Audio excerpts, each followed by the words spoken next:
2004। एक छोटी सी बैठक, एक छुपा हुआ घर और सामने बैठे दो आदमी, अबू तुरारा और अबू सफ्यार, हिजबुल मुजाहिदीन के टॉप कमांडर्स। और उनके सामने मोहित ने एनडीए का एग्जाम दिया और पास भी कर गया। लेकिन जब एसएसबी का कॉल लेटर उसके घर आया तो उसके पेरेंट्स ने उसे छुपा दिया। जब सब सो रहे थे, इफ्तिकार ने अपने मिशन को अंजाम दिया। अपनी छुपी हुई 9mm पिस्टल से दोनों कमांडर्स अबू तुरारा और अबू सफ्यार को मार गिराया। साल 2008 एक बार फिर से कश्मीर की वादियां लहू से लाल होने लगी थी और वापस बुलाया गया उसी शेर को जिसने दुश्मन के घर में घुसकर उन्हें मारा था, मेजर मोहित शर्मा।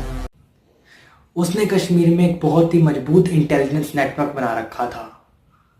कश्मीर की हर गली, हर पेड़, हर बच्चा उसे जानता था और उसे पता था कि दुश्मन कब, कहां और कैसे वार करेगा। 20 मार्च 2009 की रात मोहित शर्मा अपने बेस पर बैठकर डिनर कर रहे थे। उसी समय उनके सीईओ का कॉल आया कि मोहित, कुछ ही देर में बैंगस वैली में एक ऑपरेशन लॉन्च होने जा रहा है। और मोहित ने बिना एक सेकंड भी सोचे कहा, Roger that sir, I am on my way.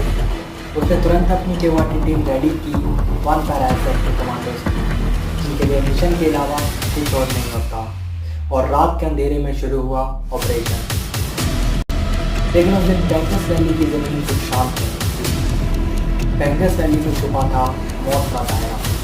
जैसे ही टीम ने एक छोटी सी बस्ती के पास अप्रोच किया, टेररिस्ट ने एम्बुश कर दिया। मोहित ने कवर लिया, अपनी टीम को दोबारा रिपोजिशन किया और फायरिंग शुरू कर दी। एक टेररिस्ट ढेर, दूसरा ढेर, तीसरा ढेर। उसकी बंदूक से निकलती हर गोली उसके लिए एक वचन थी कि मैं अपने देश के लिए लड़। एक मोमेंट आया जब वो खुद मल्टीपल बुलेट से हिट हुआ, पर रुका नहीं। अपनी टीम को चिल्लाया और बोला, मूव फॉरवर्ड, डोंट स्टॉप। उसने 4 टेररिस्ट को ख़त्म कर दिया, पर खुद भी ज़मीन पर गिर गया। वही ज़मीन जिसे उसने अपना मंदिर कहा था। कॉवर्ट ऑपरेशन के टाइम उसने अपने सीईओ से कहा था कि सर, मैं मोहित नहीं, मैं इफ्तिकार भट्ट हूँ। मुझे मारा जा सकता है पर मैं कभी पकड़ा नहीं जाऊँगा। और वही हुआ। 20 मार्च 2009 की रात 31 साल की उम्र में मेजर मोहित शर्मा ने वीर गति प्राप्त की। ऑपरेशन 5 दिन तक चला। 5 और सोल्जर शहीद हुए और 17 टेररिस्ट को मार गिराया गया। एक सोल्जर गया पर अपना फर्ज निभा कर गया।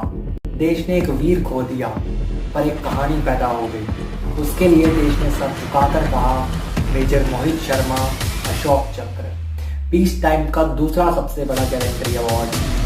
और अगर मोहित होता, वो कहता, मुझे अवार्ड नहीं चाहिए, मुझे मिशन चाहिए। एक सोल्जर जो इंजीनियर बन सकता था पर उसने ज़िंदगी चुनी देश के लिए। एक बेटा जो अपनी माँ की आँख में आंसू नहीं देख सकता था पर वो अपने लहू से देश के सपने लिख गया।